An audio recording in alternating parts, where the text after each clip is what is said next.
ਅਗਲੀ ਖਬਰ ਜਿਹੜੀ ਹਰਜੋਤ ਸਿੰਘ ਦੀ ਕਰਦੇ ਜਾਈਏ, ਵਾਈਟ ਹਾਊਸ ਨੇ ਕਹਿੰਦੇ ਆ ਵੀ ਜਿਹੜੇ 3 ਅਨਆਇਡੈਂਟੀਫਾਈਡ ਆਬਜੈਕਟ ਆ ਜਿਨ੍ਹਾਂ ਨੂੰ ਸੁੱਟਿਆ ਉਹਦੀ ਐਕਸਪਲੇਨੇਸ਼ਨ ਦੇਣ ਦੀ ਹੁਣ ਕੋਸ਼ਿਸ਼ ਕੀਤੀ ਆ। ਕੱਲ ਚਰਚਾਵਾਂ ਜਿਹੜੀਆਂ ਉਹ ਚੱਲ ਗਈਆਂ, ਕਹਿੰਦੇ ਵੀ ਏਲੀਅਨ ਜਾਂ ਐਕਸਟਰਾ ਟੈਰੇਸਟਰੀਅਲ ਹੋ ਸਕਦੀ ਆ। ਫਿਰ ਜਿਹੜੇ ਵਾਈਟ ਹਾਊਸ ਦੇ ਪ੍ਰੈਸ ਸਕੱਤਰ ਆ ਉਹਨਾਂ ਨੇ ਕਨਫਰਮ ਕੀਤਾ, ਉਹਨਾਂ ਨੇ ਕਿਹਾ ਵੀ ਏਲੀਅਨ ਜਾਂ ਐਕਸਟਰਾ ਟੈਰੇਸਟਰੀਅਲ ਐਕਟੀਵਿਟੀ ਦੇ ਨਾਲ ਇਹਨਾਂ ਦਾ ਕੋਈ ਵੀ ਸੰਬੰਧ ਨਹੀਂ ਆ।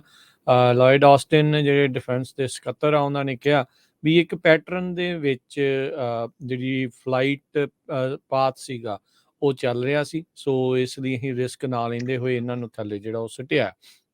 ਜੁਆਇੰਟ ਚੀਫ ਆਫ ਸਟਾਫ ਦੇ ਚੇਅਰਮੈਨ ਜਨਰਲ ਮਾਰਕ ਮਿਲੀ ਉਹਨਾਂ ਨੇ ਜਿਹੜਾ ਉਹ ਕਿਹਾ ਵੀ ਜਿਹੜੀਆਂ ਤਿੰਨੇ ਆਬਜੈਕਟ ਇਹਨਾਂ ਨੇ ਭੇਦ ਕੇ ਸਿੱਟੀਆਂ ਆ ਉਹ ਅਜੇ ਤੱਕ ਰਿਕਵਰ ਤਾਂ ਨਹੀਂ ਕੀਤੀਆਂ ਗਈਆਂ, ਪਰ ਉਹ ਇਹ ਮੰਨਦੇ ਆ ਵੀ ਇਹ ਕਮਰਸ਼ੀਅਲ ਜਾਂ ਕੋਈ ਨਾ ਖਤਰਾ ਹੋਣ ਵਾਲੀ ਚੀਜ਼ ਜਿਹੜੀ ਉਹ ਹੋ ਸਕਦੀ ਹੈ। ਕਹਿੰਦੇ ਵੀ ਜਿਹੜੀਆਂ ਕੰਡੀਸ਼ਨਸ ਤੇ ਐਕਸੈਸ ਹੈਗਾ ਆ ਮਲਬੇ ਦਾ ਉਹ ਕਾਫੀ ਔਖਾ ਹੈਗਾ ਆ, ਸੋ ਅਜੇ ਤੱਕ ਉਹਦੇ ਉੱਥੇ ਪਹੁੰਚਿਆ ਨਹੀਂ ਗਿਆ ਹੈਗਾ। ਸੋ ਇਹ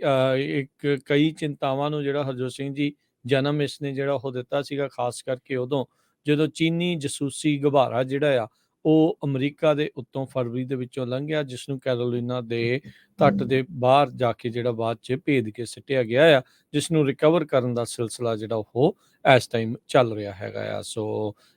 ਇਹ ਇੱਕ ਨਵੀਂ ਜਿਹੜੀ ਫਿਕਰ ਆ ਉਹ ਉਸ ਨੂੰ ਉਸ ਇਹਨਾਂ ਸਾਰੀਆਂ ਚੀਜ਼ਾਂ ਨੇ ਜਨਮ ਦਿੱਤਾ ਹੈਗਾ। Joint chief of staff chairman general mark ਮਿਲੇ ਉਹਨਾਂ ਨੇ ਇਹ ਦੱਸਿਆ ਹੈ ਵੀ ਲੇਕ ਹਰੋਨ ਤੇ ਜਦੋਂ ਇਸ ਬਲੂਨ ਨੂੰ ਸਿੱਟਿਆ ਗਿਆ ਤਾਂ ਪਹਿਲੀ ਮਿਜ਼ਾਈਲ ਮਿਸ ਕਰ ਗਈ ਸੀ, ਸੋ ਦੂਜੀ ਸੈਕੰਡ ਮਿਜ਼ਾਈਲ ਨੇ ਇਸ ਨੂੰ ਹਿੱਟ ਕੀਤਾ ਹੈਗਾ ਜਿਹਦੇ ਨਾਲ ਸਿੱਟਿਆ ਗਿਆ ਹੈਗਾ। ਕੈਨੇਡਾ ਦੇ ਪ੍ਰਾਈਮ ਮਿਨਿਸਟਰ ਜਸਟਨ ਟਰੂਡੋ ਨੇ ਗ੍ਰੀਨ ਲਾਈਟ ਦਿੱਤੀ ਸੀ ਇਸ ਕੰਮ ਦੇ ਲਈ, ਕਿਉਂਕਿ ਉਹ ਕੈਨੇਡਾ ਦੇ ਏਰੀਏ ਦੇ ਵਿੱਚ ਵੀ ਸੀਗਾ। ਅਗਲੀ ਖਬਰ ਜਿਹੜੀ ਹਰਜੋਤ ਸਿੰਘ ਦੀ ਕਰਦੇ ਜਾਈਏ, ਵਾਈਟ ਹਾਊਸ ਨੇ ਕਹਿੰਦੇ ਆ ਵੀ ਜਿਹੜੇ 3 ਅਨਆਇਡੈਂਟੀਫਾਈਡ ਆਬਜੈਕਟ ਆ ਜਿਨ੍ਹਾਂ ਨੂੰ ਸੁੱਟਿਆ ਉਹਦੀ ਐਕਸਪਲੇਨੇਸ਼ਨ ਦੇਣ ਦੀ ਹੁਣ ਕੋਸ਼ਿਸ਼ ਕੀਤੀ ਆ। ਕੱਲ ਚਰਚਾਵਾਂ ਜਿਹੜੀਆਂ ਉਹ ਚੱਲ ਗਈਆਂ, ਕਹਿੰਦੇ ਵੀ ਏਲੀਅਨ ਜਾਂ ਐਕਸਟਰਾ ਟੈਰੇਸਟਰੀਅਲ ਹੋ ਸਕਦੀ ਆ। ਫਿਰ ਜਿਹੜੇ ਵਾਈਟ ਹਾਊਸ ਦੇ ਪ੍ਰੈਸ ਸਕੱਤਰ ਆ ਉਹਨਾਂ ਨੇ ਕਨਫਰਮ ਕੀਤਾ, ਉਹਨਾਂ ਨੇ ਕਿਹਾ ਵੀ ਏਲੀਅਨ ਜਾਂ ਐਕਸਟਰਾ ਟੈਰੇਸਟਰੀਅਲ ਐਕਟੀਵਿਟੀ ਦੇ ਨਾਲ ਇਹਨਾਂ ਦਾ ਕੋਈ ਵੀ ਸੰਬੰਧ ਨਹੀਂ ਆ। ਲਾਇਡ ਆਸਟਿਨ ਜਿਹੜੇ ਡਿਫੈਂਸ ਦੇ ਸਕੱਤਰ ਆ ਉਹਨਾਂ ਨੇ ਕਿਹਾ ਵੀ ਇੱਕ ਪੈਟਰਨ ਦੇ ਵਿੱਚ ਜਿਹੜੀ ਫਲਾਈਟ ਪਾਥ ਸੀਗਾ ਉਹ ਚੱਲ ਰਿਹਾ ਸੀ, ਸੋ ਇਸ ਲਈ ਅਸੀਂ ਰਿਸਕ ਨਾ ਲੈਂਦੇ ਹੋਏ ਇਹਨਾਂ ਨੂੰ ਥੱਲੇ ਜਿਹੜਾ ਉਹ ਸੁੱਟਿਆ। ਜੁਆਇੰਟ ਚੀਫ ਆਫ ਸਟਾਫ ਦੇ ਚੇਅਰਮੈਨ ਜਨਰਲ ਮਾਰਕ ਮਿਲੀ ਉਹਨਾਂ ਨੇ ਜਿਹੜਾ ਉਹ ਕਿਹਾ ਵੀ ਜਿਹੜੀਆਂ ਤਿੰਨੇ ਆਬਜੈਕਟ ਇਹਨਾਂ ਨੇ ਭੇਦ ਕੇ ਸਿੱਟੀਆਂ ਆ ਉਹ ਅਜੇ ਤੱਕ ਰਿਕਵਰ ਤਾਂ ਨਹੀਂ ਕੀਤੀਆਂ ਗਈਆਂ, ਪਰ ਉਹ ਇਹ ਮੰਨਦੇ ਆ ਵੀ ਇਹ ਕਮਰਸ਼ੀਅਲ ਜਾਂ ਕੋਈ ਨਾ ਖਤਰਾ ਹੋਣ ਵਾਲੀ ਚੀਜ਼ ਜਿਹੜੀ ਉਹ ਹੋ ਸਕਦੀ ਹੈ। ਕਹਿੰਦੇ ਵੀ ਜਿਹੜੀਆਂ ਕੰਡੀਸ਼ਨਸ ਤੇ ਐਕਸੈਸ ਹੈਗਾ ਆ ਮਲਬੇ ਦਾ ਉਹ ਕਾਫੀ ਔਖਾ ਹੈਗਾ ਆ, ਸੋ ਅਜੇ ਤੱਕ ਉਹਦੇ ਉੱਥੇ ਪਹੁੰਚਿਆ ਨਹੀਂ ਗਿਆ ਹੈਗਾ। ਸੋ ਇਹ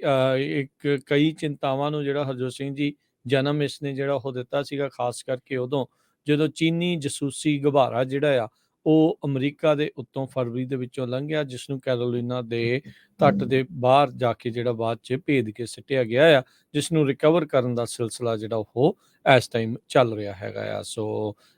ਇਹ ਇੱਕ ਨਵੀਂ ਜਿਹੜੀ ਫਿਕਰ ਆ ਉਹ ਉਸ ਨੂੰ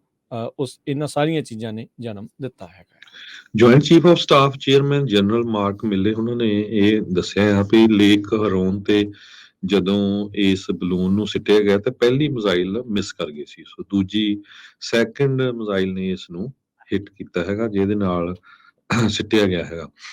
ਕੈਨੇਡਾ ਦੇ ਪ੍ਰਾਈਮ ਮਿਨਿਸਟਰ ਜਸਟਨ ਟਰੂਡੋ ਨੇ ਗ੍ਰੀਨ ਲਾਈਟ ਦਿੱਤੀ ਸੀ ਇਸ ਕੰਮ ਦੇ ਲਈ, ਕਿਉਂਕਿ ਉਹ ਕੈਨੇਡਾ ਦੇ ਏਰੀਏ ਦੇ ਵਿੱਚ ਵੀ ਸੀਗਾ।